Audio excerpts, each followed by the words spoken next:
Spanish written accents demystification. Let's do this. Is this your perplexed look when you're thinking about Spanish written accents? You're not alone. That was me too. And I'm a native speaker. Lots of native speakers are confused about this stuff. So let us demystify, shall we? There are 3 reasons why written accents in Spanish occur. Let's look at each of the reasons one at a time. Here we go.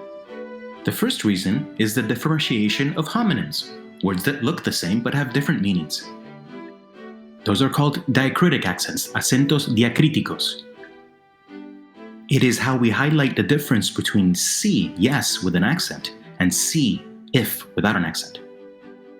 Or el, the, without an accent, and el, he or him, with an accent. Or como, how, with an accent, and como I eat without an accent. There are many other examples. The second reason is to strengthen closed or weaker vowels. In Spanish, there are 3 open vowels, a, e, and o. They're named that way because your mouth is in a relatively open position when you pronounce them. You can think of them as strong vowels. And conversely, we have 2 closed vowels, i and u, because your mouth is more closed when you pronounce them. You can think of them as weaker vowels. When an open vowel and a closed vowel are together, they combine into a single sound, a diptongo. That is why the word for air, aire, is 2 syllables, because a and i combine into a diptongo. Likewise, novia, girlfriend or bride, 2 syllables, no-via. I and a combine into a single sound.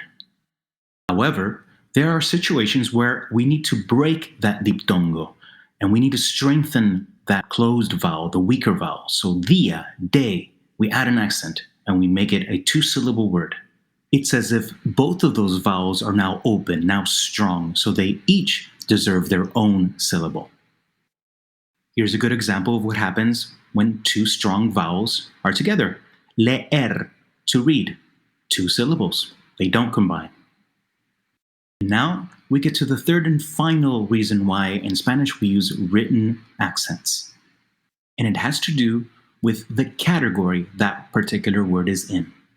Let me explain. In Spanish, just like in English, every multisyllabic word has a stressed syllable. Take this one, for example, university.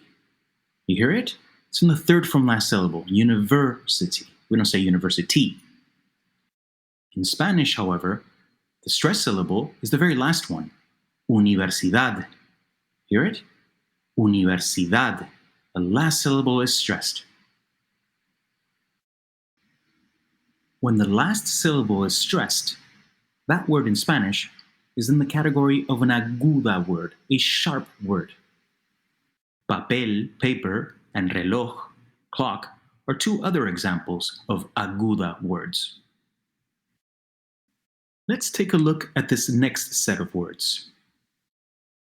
Libro, book. Hear what the stressed syllable is? Libro, second to last. In fact, if you say libro, it means something different. It can mean he or she got rid of. You know this word, casa. Hear that? Casa, second to last syllable. In fact, if you say casa, once again, the meaning of the word changes. So that's why you have to be very careful of where you're stressing your syllables in Spanish.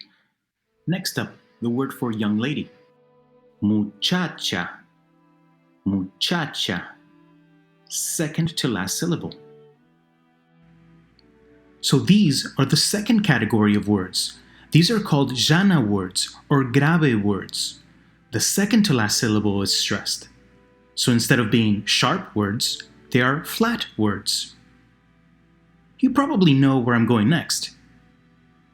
The third category of words has the stressed syllable in the 3rd to last position. So sábado, sábado. 3rd to last syllable is stressed. Saturday is a cognate, sábado. Película, the word for movie. Película, hear it? The 3rd to last syllable is stressed. So the words that have their stressed syllable in the third to last position are called esdrújula words. It's an awkward name, esdrújula. Now that we know the category of the words, we just need to learn the rules, and that's it. So let's learn the first rule. The aguda words are written with a tilde written accent if they end in an N, an S, or a vowel. For example, the word for wall, pared, doesn't end in an NS or vowel, so we leave it alone, no written accent. But café, coffee, does end with a vowel, therefore the rule says we need a written accent. Capitán, captain. It's an aguda word, last syllable is stressed, and it ends in an N, so we need a written accent. See how easy that is? All this time you've been memorizing where the accent goes, and now you know exactly why. Next, let's look at the rule for the llana words. And it happens to be exactly the opposite as the rule for the aguda words. They're written with a tilde if they don't end in an N, S, or vowel. Let's take a look at some examples. Chica, girl, is a llana word, but it ends in a vowel, so we leave it alone. Chica. The word for pencil, lápiz, does not end in an NS or vowel, so therefore we do need a written accent. You probably memorized it that way, and now you know why. Lápiz. This brings us to the rule for the last category, the esdrújula words.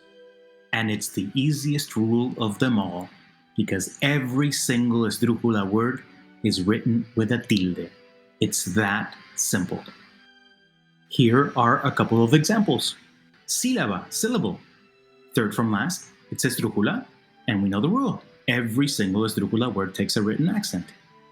Esdrújula, the word itself. Third from last, it needs a written accent.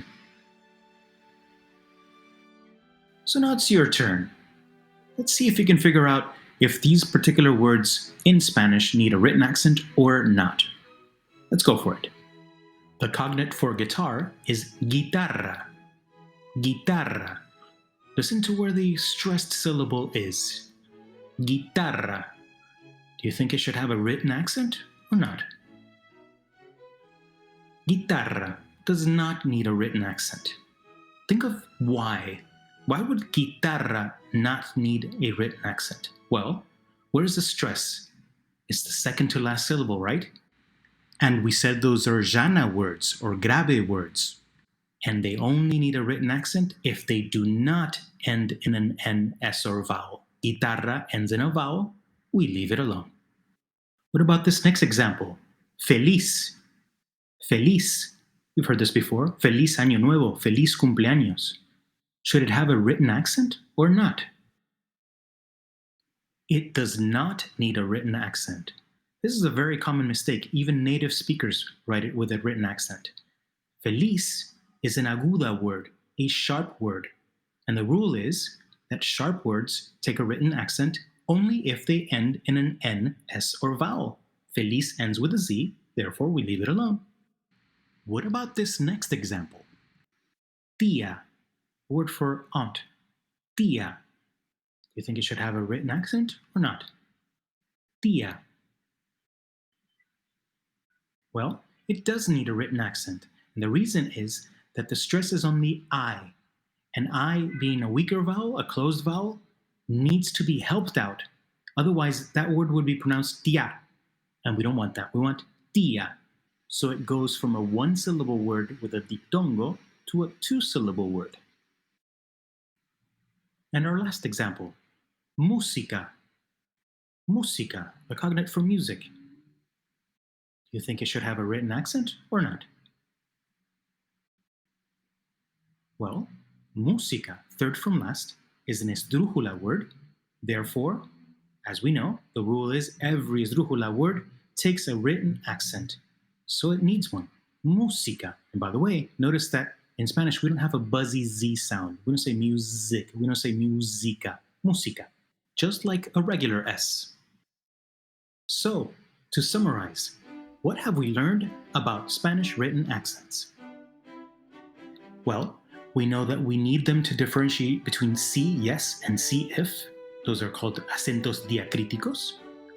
We also need them to strengthen closed vowels or weaker vowels, and we break those diptongos apart. So tia and dia, we need a written accent to help out those weaker vowels.